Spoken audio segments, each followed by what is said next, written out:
তরল petroleum gas LPG দাম নিয়ন্ত্রণে নীতিমালা চূড়ান্ত করেছে মন্ত্রণালয়। সরকারের অনুমতি পেলে 1 মাসের প্রজ্ঞাপন আকারে তা জারি করা হবে বলে জানিয়েছেন জ্বালানি প্রতিমন্ত্রী নসরুল হামিদ।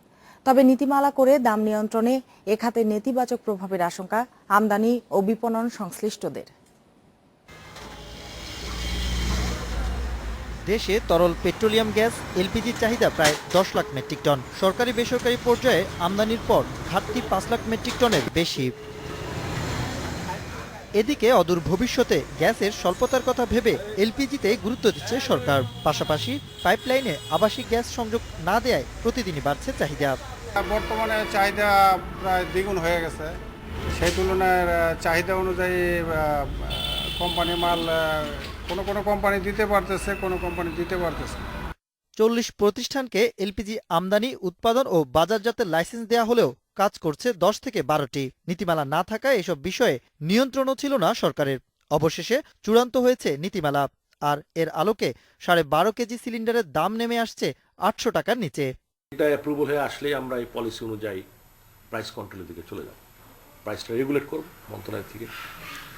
এলপিজি মালিক সমিতির সাথে আমরা বসে কথা হয়েছে, তারাও এটা রাজি আছেন, তারা বলতেছেন ঠিক আছে করেন। তবে বিশেষজ্ঞদের দাবি, এনার্জি রেগুলেটরি কমিশনের মাধ্যমে জনগণকে সম্পৃক্ত করে নীতিমালা প্রণয়ন হলে দাম নেমে আসতো 500 টাকার নিচে। প্রাইসিংটা করার দায়িত্ব হচ্ছে বিআরসির, এবং সে সংক্রান্ত যত কিছু নীতিমালা, যা কিছু প্রবিধান মালাটালা সবই করার কথা বিআরসির, এবং সেখানে বিআরসিকে সম্পৃক্ত করা হয়নি। আর নীতিমালা বিনিয়োগ বান্ধব না হলে এলপিজি খাতে ক্ষতিগ্রস্তের শঙ্কা বেসরকারি উদ্যোক্তাদের। হঠাৎ করে এই ধরনের কন্ট্রোল হয়তো ইনভেস্টরদেরকে নিরুৎসাহিত করতে পারে।